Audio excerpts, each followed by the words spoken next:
We've got Marco Santori, who recently joined as head of M&A at Kraken, Sean Agarwal from Coinbase, their M&A lead, and then Ling Zhang from Binance, their M&A lead. Coinbase just acquired Tagomi. Binance just acquired CoinMarketCap. Marco, pressure's on, man.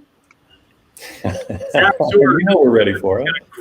Is going to grill our panelists on what to expect in consolidation from what I like to call the geckos, global exchanges, Coinbase, and Kraken. Take it away, guys. All right, thanks so much, Ryan. Hey, everybody, good to see your lovely faces. It's Zach Seward from CoinDesk.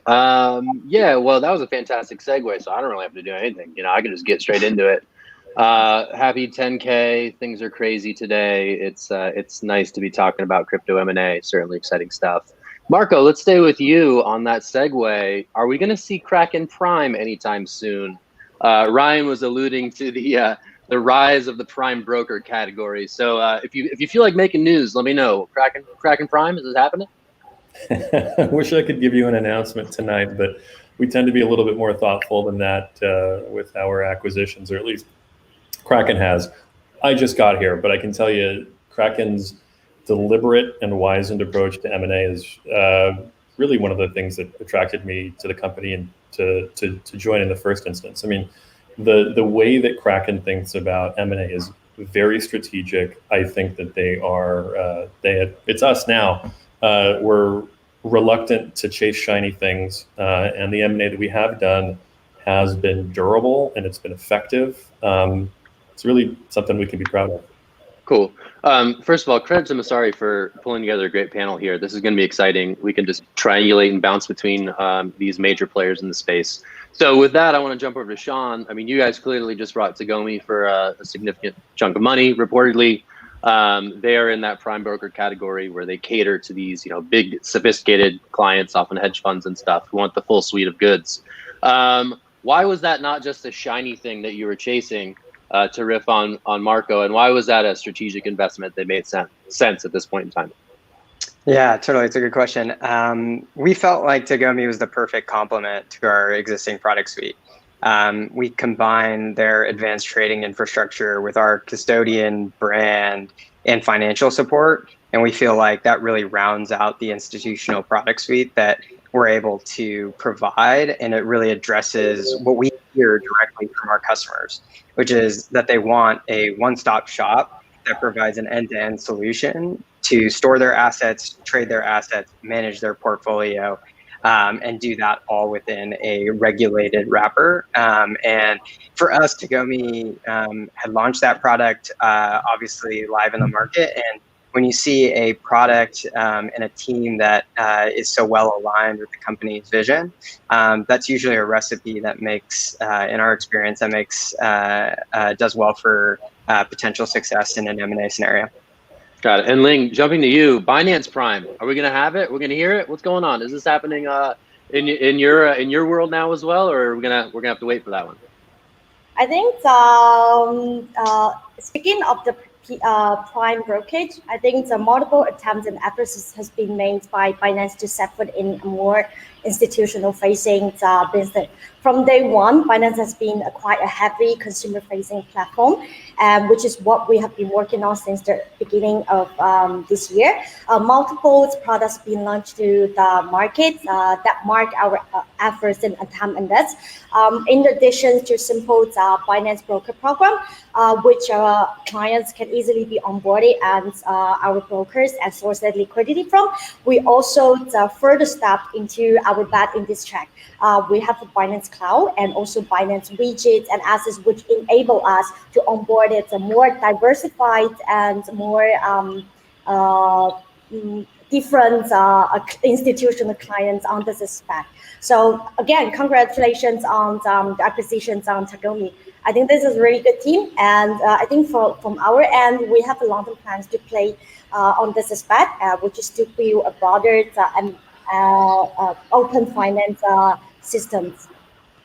Got it. I'll stop pressing you guys for half-baked announcements, but I do want to stay with Ling on the topic of Binance and its acquisition strategy. You referenced the retail, the consumer-focused success that you guys have found in the work that you're doing. splashy. One of the bigger acquisitions of the year was obviously the CoinMarketCap deal. Special and smart observers like us over at CoinDesk noted that it was Binance acquiring the top of the funnel, right? Here's this massive landing page for new investors in the space. We're a couple months, I think, into that. Time is sort of a blur at this point, but how is that acquisition going? How are you viewing whether or not to keep that as its own brand or to integrate it more closely into what Binance is known to offer? I think this is definitely exciting news for both of the team and many of our community managers as well. So after the excitement, what comes next is the actual deliver and whether we can fully realize the potential of this partnership. I think in general, our philosophy when it comes to the portfolio management is pretty much hands off. That's why the team has maintained its own branding and maintained its own style and methods when it comes to the daily operation. But that being said, Binance team has been actively helping the CMC team to adapt into this new partnership. Internally, I think the CMC team has been working really well to adapt into the transition as well as the integrations period. I think CZ personally has been guiding and helping the team to embrace a broader finance ecosystem. A couple more exciting idea and plans has been undergoing. For example, we do have the team has been catching up with Binance speed in terms of the product launch as well as the product integration.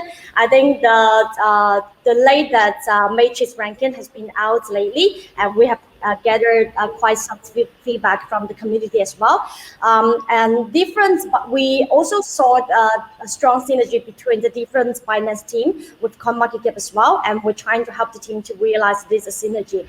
Other than that, we're also helping the CMC team to realize the synergy not only with Binance but also with a broader Binance ecosystem. That being said, many of our portfolio companies are trying to work out a closer collaborations with CoinMarketCap.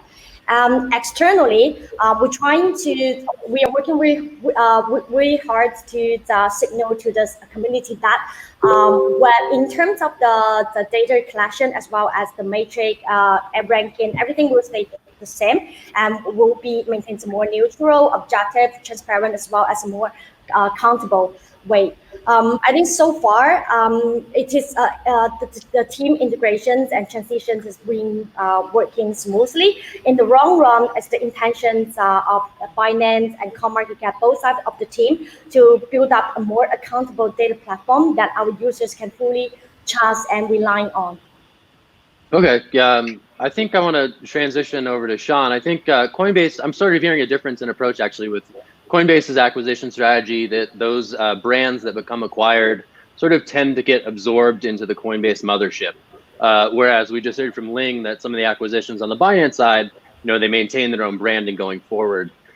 Is that sort of from where you sit, Sean, is that sort of like a difference of opinion, and why would that approach make more sense than, what other firms may be doing in the space? Yeah, we definitely take a slightly different approach in that we put a lot of emphasis on the integration. And so most of the larger strategic acquisitions that we make will typically be in service of one of our core businesses. And the reason that we focus so closely on the integration aspects is because that's where we feel like we really get outsized acceleration from that acquisition. And so for us, both on the product side, the team side, and the business side, putting all of those pieces to one of our core businesses, we feel like enhances our positioning. So an example of that was last year when we acquired Zappo's institutional custody business, which obviously overlaps very closely with our own institutional custody business. And with that, we felt like there was really an opportunity to pull the two platforms together, at least on the customer side, to catapult ourselves to the leading position in the regulated custody space. Marco, I want to jump over to you. I mean, you sort of have the perspective of the new guy in the room a little bit, and Kraken has been relatively quiet in recent years on the acquisition front.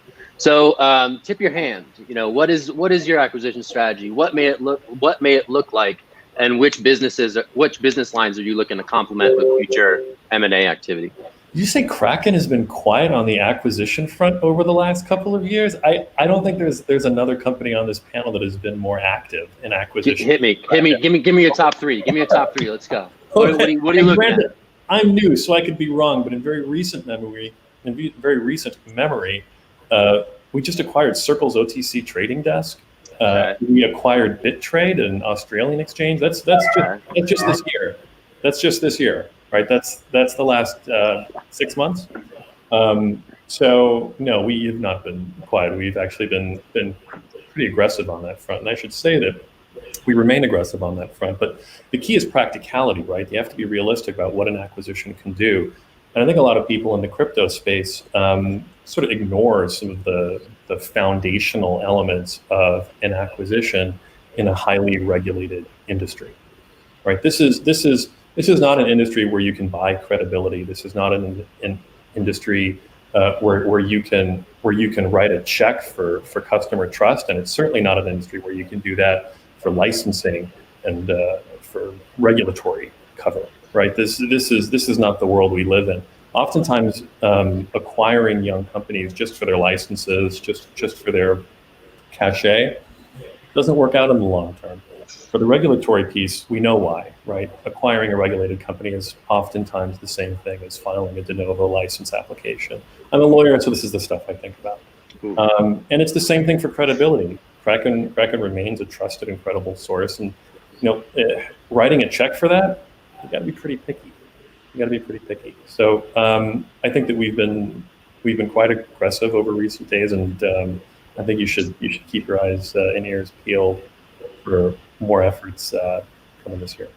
I'll keep them peeled. I'm looking forward to those ones. Sean, I want to jump back to you. I'm hearing in that response sort of key differences between crypto M&A versus tech world M&A more broadly. Your background, I believe, correct me if I'm wrong, but you have a background in general tech as well. I kind of wanted to know, your view of the differences between the two worlds, crypto M&A versus tech M&A, interesting challenges and opportunities that are different between the two. Yeah, totally. I would echo actually what Marco just mentioned. The first thing there is regulation. And so, Coinbase just crossed our 8-year anniversary. And over the course of those 8 years, we spent a tremendous amount of time and energy building relationships with regulators and working hand in hand with those regulators. And so every acquisition that we view and ultimately do execute has to come with that consideration in the backdrop of how are regulators going to view this? What is the proper communications that we're going to need to issue in order to make regulators feel comfortable with this acquisition, particularly given the prominent role that exchanges play in the crypto space today. So that's probably the first biggest difference that I've seen relative to traditional serial tech acquirers like a Google or a Facebook. The second is that I think crypto by nature is a global industry, and it is so distributed and very common for companies to have and embrace remote work and have at least a partially distributed team. That's not a challenge or an issue per se. It's just a nuance and something that I think is very different about crypto. And in certain cases, it just makes us approach acquisitions in a very different way than a traditional acquirer might. I'll stick with that just because I know your CEO, Brian Armstrong, recently announced that Coinbase will become a remote-first company after all this pandemic is over. Not much going to change out of that from where you sit, or is that an adjustment that you're going to have to make? No, I think, we've embraced the remote work swimmingly, and I don't view it as an adjustment. I actually think that it opens up a lot of doors for us. If you rewind about 2 years ago, the vast majority of Coinbase employees worked out of a centralized Coinbase office. And so for us, this greatly expands the talent pool that we can tap from, and also expands the companies that we could very reliably, if you think back to what I was talking about from an integration perspective, successfully integrate into our business.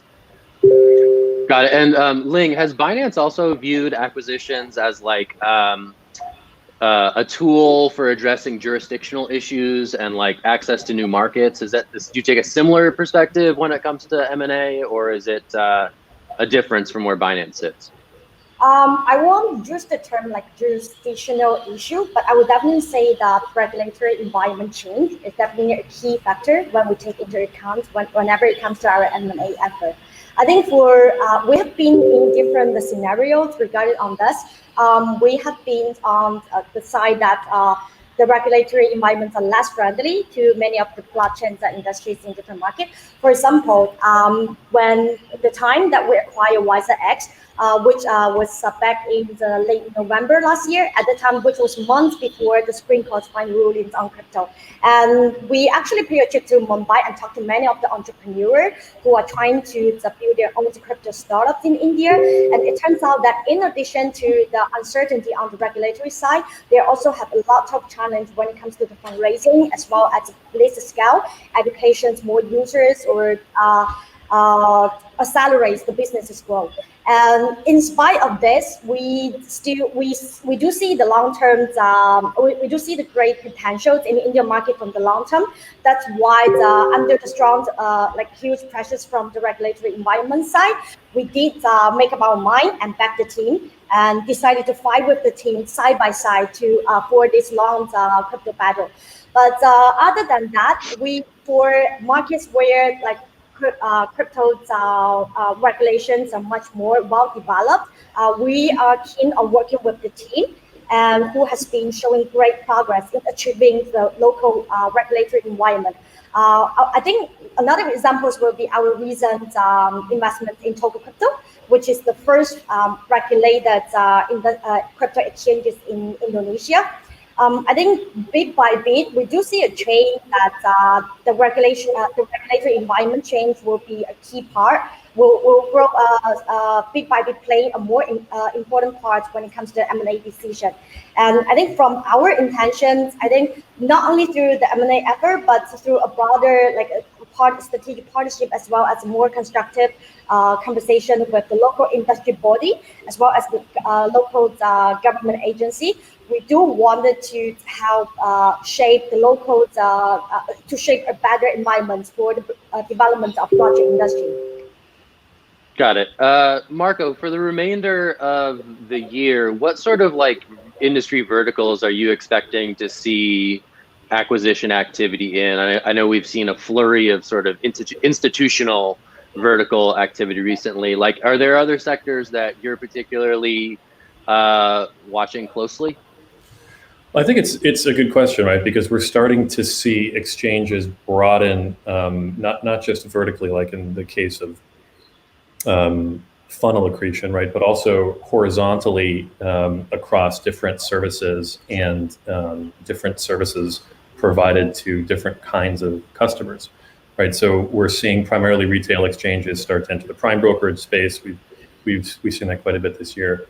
And we've seen a little bit going on vice versa too. But I'll tell you the things that are particularly interesting to us are offering users ways to do things that they've never been able to do before.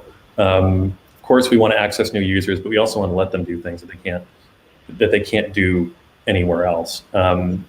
We look at companies that will allow users to access latent value in assets that they could never access before, right? You think of, and we'll just dive into this one example.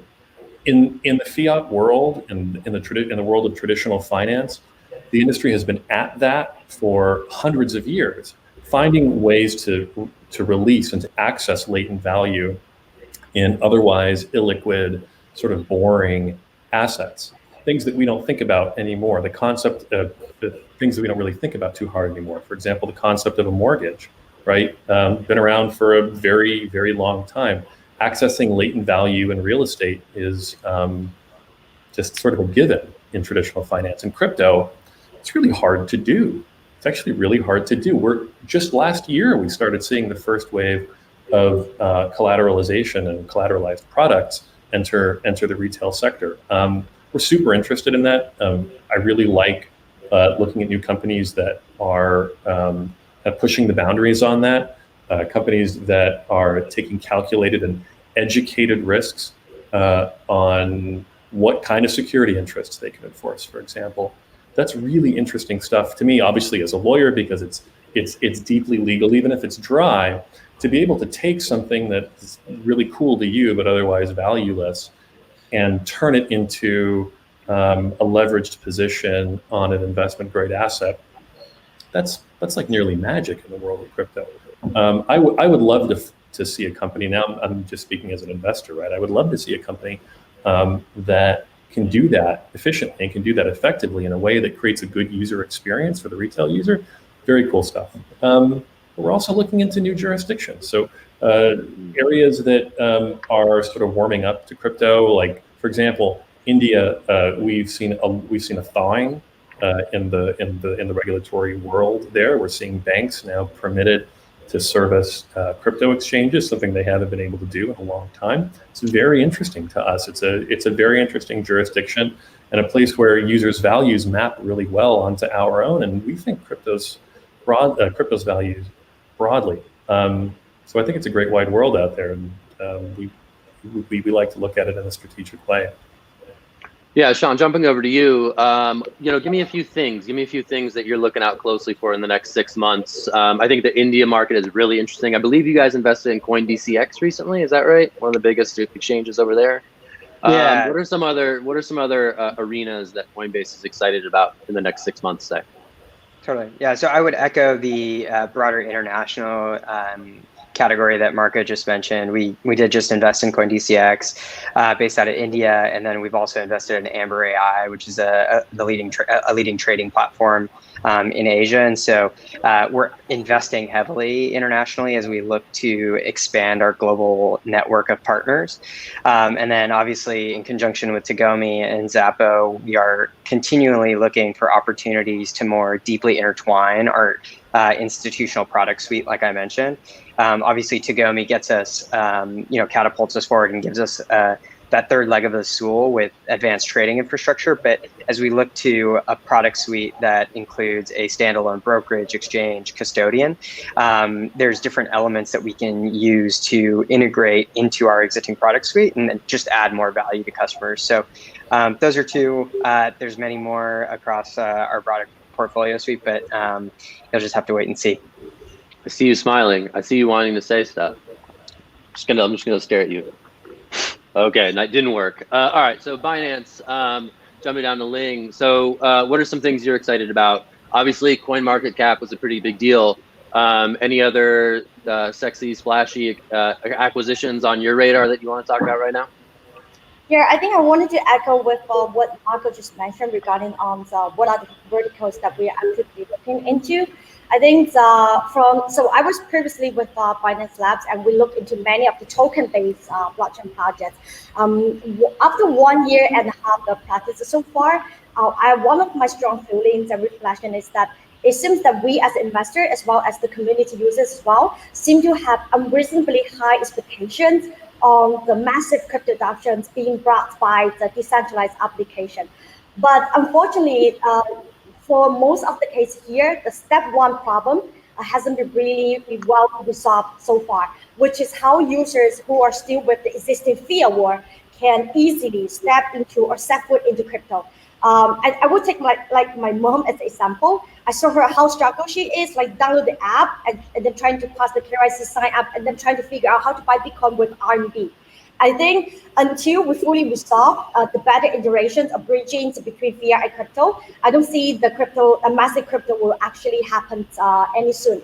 And this is why we have been actively looking into the products that can better bridge the gap between fiat and crypto. And in addition to many of the fiat gateways channels that we are looking into, we are also quite passionate about any payments or remittance solutions that can potentially build a better interactions between fiat world and crypto. Got it. So were you saying fiat wars there? So like currency wars and CBDCs and all that stuff? Yeah, I think it's more from a retail to user's perspective. I think it's more about how to have a seamless, frictionless user experience for the new users to enter crypto. For example, nowadays, one of the problems that we have been constantly trying to solve is how to provide a better user experience to buy, sell crypto with fiat currency. So far, Binance has I think has enabled like more than 20 fiat currency when it comes to the buy sell crypto. But still, there's lots of room to be improved, and there's many more easier, more convenient passes that we can bring to user. And I think from our end, not only we try actively look into what are the products that we can build here, but another of the heavy work here is to aggregate all those traditional payment player, how we can persuade them or convince them that this is another whole new world, that's a lot of opportunities or users that waiting for you to bring the products out here. Got it. Marco, I think you mentioned something really interesting about credibility actually in the crypto space. Can you like expand upon that? Like the way Kraken views itself as like sort of, I guess my question is like, what's the brand that Kraken is looking to execute on as it goes forward in the M&A space? Like what is Kraken about, and what aligns with those values looking ahead? Yeah, it's a great question. It's part of what, as I said, I've just joined, and so I'm sort of fresh on the high of the things that I really liked and drew me to the company as an outsider, and as someone who's used Kraken in the past. The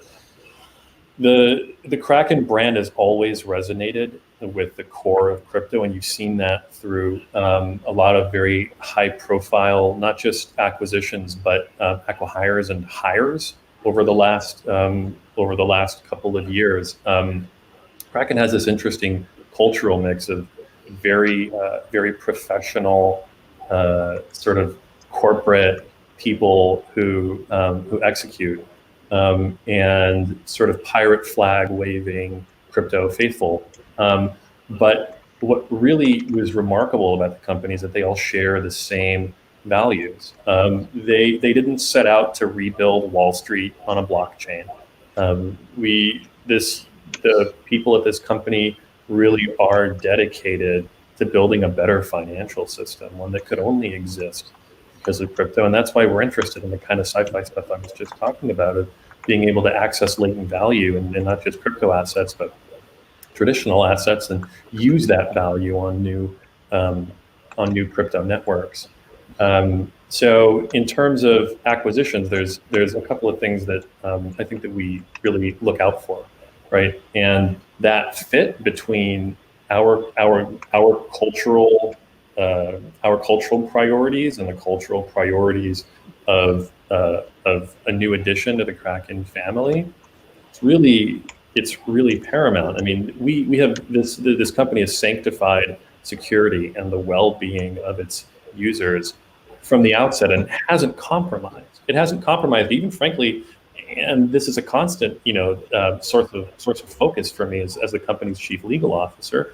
Even when governments have made irresponsible requests of Kraken, they've taken thoughtful positions, and we've seen that. We've seen that in the past, but that's also the kind of thing that attracts teams, quality teams, to Kraken. Teams who really care about what they do, and we can do that all over the world because we have been a fully remote, if not remote first, company for years. You're looking at my office right now. I don't commute into a mothership. So Coinbase, welcome to the party. It's great. It's super efficient. Glad you're doing it. And that has always been a boon for the world of M&A for us. We don't have to worry if we're gonna acquire a team in San Francisco or Mumbai. It's all the same. Yeah, I think that's really clear on the talent acquisition end, as you mentioned. I know several people have gone there, and I think that checks out. Same question to Coinbase, Sean. I mean, do you guys see yourself as positioning Coinbase as a different brand from other competitors in the U.S. and globally? And what is that brand, and how do you advertise that brand to future teams that might come work with you? Yeah, we advertise it the same way that we advertise ourselves and the brand to our customers. Coinbase is the safest, most trusted, easiest to use gateway to crypto. We offer all of the tools and infrastructure that customers, both individuals and institutions or entities, need to engage with the broader crypto ecosystem. And for companies and entrepreneurs, when we're talking about it from an M&A angle, there's many that align with that. that mission and that alignment towards regulatory compliance and building trust with end customers. And we look to align ourselves with those types of entrepreneurs and those companies. Got it. And same question for Binance. I mean, we have 3 major exchanges here. What is the Binance brand, and how do you leverage that in the acquisition space? I think from day one, Binance mission is to bring the true freedoms of money to the world. This has been executed and practiced from all our efforts, not only including the M&A, but also to echo with many of the new products that we have been pushing to the market. I would take Binance Cloud as an example. This is actually a team that we acquire and build the Binance products, Binance Cloud products for us. The visions of Binance Cloud and the teams, why we pick the team is that they share the same values, which is to bring the freedom of value and freedom of values to the world. And for the Binance Cloud, compared to the many other white label solution in the market, this is not something that we wanted to sell. We don't sell it. Because for Binance Cloud, what we are trying to do here is identify the best local partner who share the same values that Binance shared today, and we provide them with the technology, liquidity, securities, and all they need. And they just focus on the user acquisitions, compliance, business development, as well as the regulatory requirement. And so I think this is just one small example that we have been executing from our end to echo with the core values that we wanted to bring the truly freedoms of the values and flows to the users. Got it. I did want to talk a little bit about just like COVID and pandemic and how that affects M&A stuff. I think remote, I'm hearing that like remote doesn't affect M&A activity exceedingly much. But I did want to know, like Sean, I'll just jump to you. I mean, does it slow the deal flow, or like, is there any tangible thing that observers should be watching for over the next few months that would say whether or not COVID has impacted M&As in the crypto space? Yeah, I think we've actually seen a pretty strong surge in activity and just conversations. And I think that stems from the fact that obviously a global pandemic forces every company to rethink every assumption that went into their business plan. Everything from real estate, where they're located, their operating budgets, their future fundraising plans. And so what we've seen is, companies all the way from, 2-person teams all the way up to some of the largest companies in our space, at the very least, starting to think about what those combined possibilities might look like. And one way or the other, being fully remote, we've kind of our hand has sort of been dealt. Everyone's hand has sort of been dealt, and we're playing from a similar playing field. And so I don't expect it to slow down deal processes, at least in my experience over the past few months. Things have actually ticked up, and I wouldn't be surprised to see more M&A activity, both in the crypto space and more broadly over the next few months. Yeah, I'll jump to you, Marco. I mean, is it a buyer's market? I mean, is that sort of a reality of what's going on right now? And I mean, are we in store for a bunch more consolidation? Yeah, I think you put it well. It really is a buyer's market, and it's sort of not really the kind of buyer's market you want, right? Speaking as a buyer, you want to see a buyer's market where that's spurred by industry maturation, by consumers starting to get a lot of choice, by people having taken risks and experimented with new products and features, and it didn't work out. That's the kind of like march of progress buyer's market that I think we all really like to see. Unfortunately, the Machiavellian reality that we live in today is that the capital markets have dried up, which means companies who have not been prudent with their funds, or companies that have been prudent with their funds and just got completely blindsided by this, or were taken by this at a sort of inflective point in their financing strategy, are now looking for suitors. They're now up for sale because the money has dried up. They don't have access to the same capital markets that they used to. Easy money is long gone. Some LPs are not meeting capital calls, which means the funds aren't interested in extending themselves. And even then, there's this sort of social acceptance of the deal market being I should say the venture market being dead right now. Whether or not that's true, that's sort of a meme that's going around. And those who are well capitalized, those who are revenue positive, those who are profitable, like Kraken, it's a time to focus. Yeah, I'll go to you, Ling. I mean, are you seeing more opportunities come across your plate? You mentioned being, as far as being revenue positive in the crypto space goes, being a big giant crypto exchange is a good place to be. Are you finding that there are more and more opportunities coming down the plate? I think right now it's definitely a buying market, but not because of the impacts by COVID. I think from day one, crypto it's global. So we have a portfolios across the different corners in the world, like in Southeast Asia, Africa, Singapore, Europe, and so the way that like changing the working style doesn't really impact on how we source the deal or how the deals like are pitching us. But I will say that there's some positive perspective lately that we've seen some good signal, which is because of the unstable happenings in the traditional finance world. More and more people are turning into cryptocurrency as a way to hedge their assets or as a way to look for optional investment. So it's kind of like a bit of both. I think in terms of the financials, like the lockdowns impacted by the COVID, we do see some more local entrepreneurs who are looking into the cryptos for more new business revenue, like new business line or new revenue model. But in terms of the working style, there's not much change from our end. I think finance is very unique on this aspect because I think even before the lockdown, finance has been exercising globally distributing working style from day one. So we have employees from Singapore, South Asia, Asia, and different countries, and many of them we didn't even get to meet many of our like co-workers in person, even for once. Got it. We got a couple minutes left. We're gonna wrap up on the hour. I'm just gonna do like a quick hit, like quick prediction. Like in a month from now in crypto, what are we all gonna be talking about? That is the prediction. It doesn't have to be about you, your job, just within the industry itself. Looking 4 weeks into the future, I am gonna ask you for a quick take on what's gonna happen on July 1st. And I'm going to start with Marco because he is looking off camera and in deep thought. Marco, what's going to happen on July 1st? Boom.